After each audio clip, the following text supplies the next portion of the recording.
The Athletic recently did an article going over every team's contract efficiency, and there are some surprising results for good contracts on the Montreal Canadiens, including them having one of the top contracts in the NHL, and it is not who you expect. We got to get into all of that, plus a 2021 redraft was done by The Athletic, with a few Montreal Canadiens notable names jumping way up from their old draft positions. Nothing but good news all coming up on this episode of Habs Digest. Jesse, we're going to get straight into it, and I want to start with the 2021 redraft, and what can we say other than major steals? Well, at least one of them's a major steal. The other one's still a steal, but maybe not as big of a jump as this one. But in a recent article for The Athletic, we're using The Athletic a lot today. They did a redraft of the 2021 NHL draft. Owen Power and Luke Hughes, of course, lead Scott Wheeler's do-over. Absolutely no surprise there, really. Owen Power staying at number one. No surprise, but Jesse, the first Hab to go off the list, if you remember, Montreal picked at 31 in this draft, and they drafted Logan Mailloux. But in this redraft, a player that Montreal picked in the 5th round, Joshua Roy, goes at 18, jumping 132 spots from 150th overall. Now, Wheeler actually had Roy ranked higher than a lot of other scouts did heading into this draft, and he explained why. There's a lot of reasons why Joshua Roy went below where we expected, because he got traded in his draft year, and there was COVID, and he was overexposed, so we had too much criticism, all this stuff. But Jesse, how awesome is it to see that Hab is going top 18 in a redraft they picked in the 5th round? I mean, I know this wasn't a pick by the current regime, but my goodness, to see the leaps and bounds that Joshua Roy has made since being drafted has been unbelievable to witness. Yeah, and taking a huge jump here, right? Even going ahead of Logan Mailloux by 3 spots in this redraft. And we know that, Logan Mailloux is projected as a top 4 defenseman in this league, right? So Joshua Roy getting a lot of love. As you know, I'm a big fan of this, been a big fan of this player for such a long time now, because he plays with skill, but that intelligence on the ice, right? But also, being hard on pucks when he really has to as well. But for me, Josh, when I see Joshua Roy, even on a Stanley Cup contending team, for me, this is a guy that fills in nicely on that third line. Oh, yeah. Even if you're going for Lord Stanley, this guy, and he can kind of move up your lineup. And I wouldn't be surprised to really see that with the Montreal Canadiens. If he plays well, they're going to reward him with even more ice time, right? So this is now, we're getting at the 3-year mark for this redraft, and we're really starting to see what type of player we have. It's not the full picture. I think at about maybe more the 5-year mark, you really get the feel. But we know a couple things about Joshua. He's an NHL kind of guy, and he's just going to keep getting better, right? We know that work ethic is there, but there's even more offensive talent. We got to remember, this guy was picked 1st overall in the queue, just not so long ago. So there's those offensive talents, but then putting that work ethic, as he's worked so hard to do, to kind of round out his game, for me, is the makings of a very good player. And I think that's part of the reason that you do a redraft like this, because there's a lot of qualities like that don't necessarily always come through at the time of the draft, especially after a year like 2020, heading into 2021 with so many question marks. There's a reason this redraft is kind of absolutely all over the place. You can see Wyatt Johnston jumping up into the top 3, but that's the thing. Joshua Roy's work ethic is amazing, and he's like a chameleon. He fits in perfectly. He blends in with every line that he goes into, right? This guy is the perfect player to play wherever you need him to play. And again, he doesn't have that much NHL experience yet, but I fully expect him to get a lot more this year, Jesse. And who knows, maybe in a year or two, he's going to climb up these rankings even more. But like you alluded to, he's not the only guy that was redrafted higher than we expected. Now, this is kind of disgusting that Boston picked him. Now, Scott didn't have Mailloux ranked originally when he did this. For personal reasons, it makes sense. Mailloux didn't want to be drafted. We're not going to discuss that on this episode. But he basically said he was better as a rookie in the AHL than I expected. He's got NHL size, NHL strength. He plays hard, has real offense. Of course, his decision-making and even his defense are not great yet. That's going to be a bit tough to deal with at the NHL level, but he's improving every single day, and the physical tools can carry him potentially even into a top 4 career.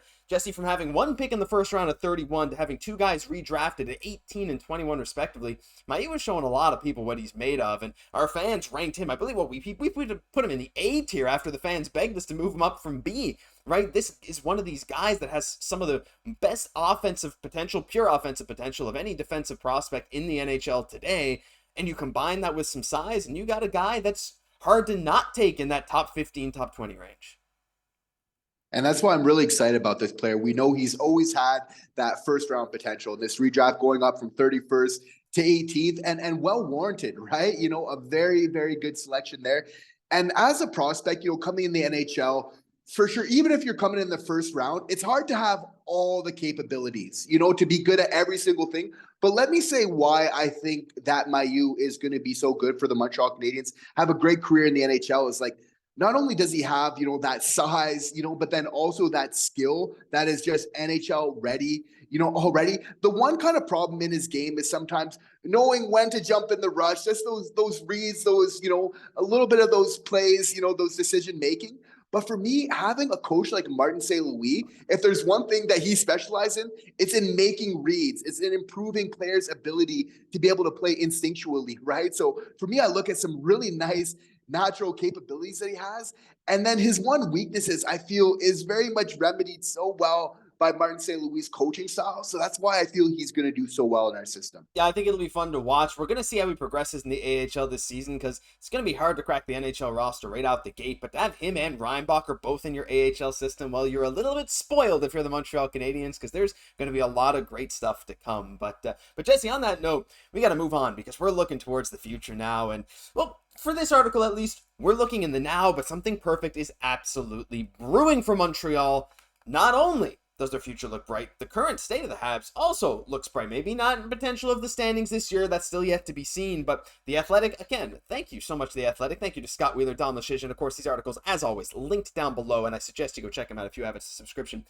Dom Lucic ranked every team's contract efficiency, basically which teams spend their money the most wisely. Now, the big thing about this list, Jesse, is like the longer the contract, if it's also bad, they kind of have a cumulative bad contract pool, if that makes sense. So they give a player of value, a monetary value based on their model, and they look at their contract, and they basically say, how much are they worth according to the model? How much is their contract? What's the difference? And multiply that by the number of years. So if you have a really bad difference, and you're really worse than, your contract's way worse than what the model says, and you have a 5-year contract, it's pretty bad.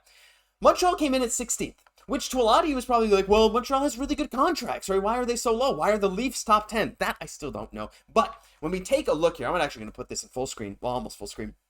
Jesse, the only really bad contracts, D-minuses, are Gallagher and Anderson. And of course, those are tough contracts with 3 years left. But look at every single other negative contract. Is there any contract that's worse than a B-? Pezzetta, 1 year. Evans, 1 year. Armia, 1 year. Dvorak, 1 year. Harris, 1 year. Savard, 1 year. And then Primeau's still a plus, but he's an RFA. And you got other guys like Guhle, Hudson, Xhekaj, and ELCs.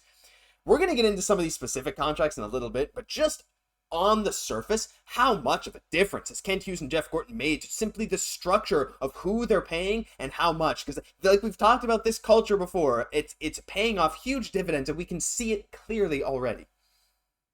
Yeah, it's not just the culture that Kent Hughes is really getting so right, but it's the financial things which you really need to do to be successful in the NHL. This is some huge jumps, and this is big for the team. This is why Kent Hughes was such a great selection, because this is something that we really needed the most, was just getting our financial affairs in order. So taking a jump last year from 26, having the 26th worth contracts right at the bottom of the league, to the 16th, is very good. We know a lot of those usual suspects there at the bottom of that list, but that's manageable, right? With the cap going up. And we see after this year, that's when the big change is going to come.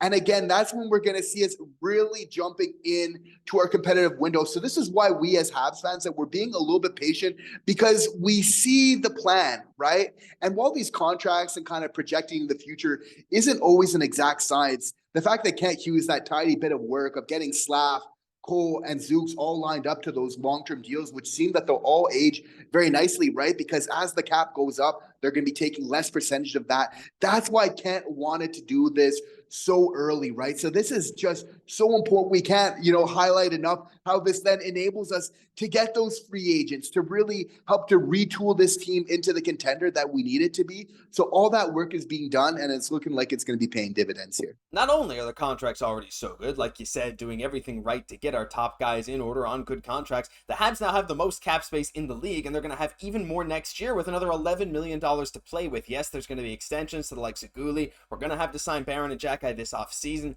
There's going to be a guy like Evans that you're probably going to want to bring back. There's going to be a lot of stuff, but to have that much money and also have some of the best contracts is amazing. Also, side note, I just wanted to bring up that don't forget, last season, Suzuki was ranked as having a negative contract. He's up to a B+, and even Scott Wheeler said, I'm so happy, or Dom said, I'm so happy to see him back up there because, he deserved to be there. It was just like he hadn't put up the totals yet to deserve it, but now he's there. Also, having Caufield as the highest model value in the whole organization is kind of crazy. There's a lot of stuff we could talk about on this, including Slav already being worth more than his long extension. You can see the 9 years. Anyway, that's that. But there's one name at the bottom of the list, Jesse, and I wanted to spend a couple minutes on him right here at the end of the video, and that's Sam Montembeault. You can see he has a model value of $7.9 million, an A+ contract grade. Dom Luszczyszyn had something very interesting to say. He said, those three, as in Suzuki, Slafkovsky, Caufield, aren't even the best deals in the books. That honor belongs to Montembeault, who signed at a paltry $3.2 million for 3 more years, despite looking like a legit starter the last 2 years. He's 27, he's entering his peak, and is coming off 2 seasons where he saved 35 goals above expected,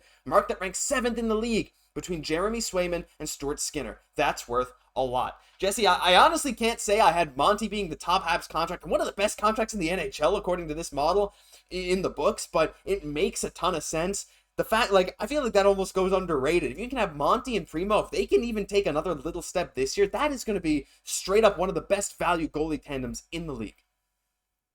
Yeah, his save above expected was very good this whole last year for the Montreal Canadiens, especially early on in that season where he was really kind of helping to cover up for that young decor. Oh, yeah. But the thing about Samuel Montembeault, right, he's going to get a lot more ice time, which is going to help with his rhythm. He's also getting into the prime of his career right now, which is, around that 27, years old sort of mark is just golden for goalies, right? So there's a lot of factors here that are really going to help him a lot. He is putting forth some good numbers. You have to feel that decor, as they get a little bit older, they're going to be helping them a lot. So we'll almost get a true indication of where Samuel Montembeault is really at, because we need to give him a little bit more of that support. We've seen when he has a good team in front of him, he can be a very good goalie. Not only does he have good techniques, but he has that competitive edge to him, which is kind of a slept on fact from him. We kind of look at him as being easygoing, very chill. Like, this guy's a fighter. He's got that fire in his eyes. He's a competitor when it comes to protecting that net for the Habs. So these are all things that it's like, we know we got those young guys coming up like Fowler and everything else, but we got to give Montembeault just a little bit more time to see where he's really at, because the numbers are showing that he is a good goalie. Yeah, it's crazy how far he's come since being a waiver pickup from the Florida Panthers. Unbelievable stuff from Monty. I can't wait to see what comes next, because he's just turned into one of the most underrated goalies in the NHL. I mean, we like to rate him pretty highly. The numbers don't jump off the page for the advanced analytics, and when you compare the system he's playing in, absolutely, Jesse. And hopefully over the next couple of years, the Habs can bolster up that decor, add some size, add some guys who can help stop pucks, just like David Savard did. Maybe Reinbacher comes in, and we don't know. There's going to be a lot of changes, but I'm excited to see what Monty's going to be able to do. What do you guys think of these contracts? What do you think about Monty being the Habs' best contract according to this model? We'd love to hear from you down below. But that'll do it for this episode of Habs Digest. If you enjoyed, leave a like, comment, subscribe to the channel. Thank you all every single day for all your support. It's been unbelievable. I'm Josh Gosse, my co-host, Jesse Poirier. We'll catch you in the next one.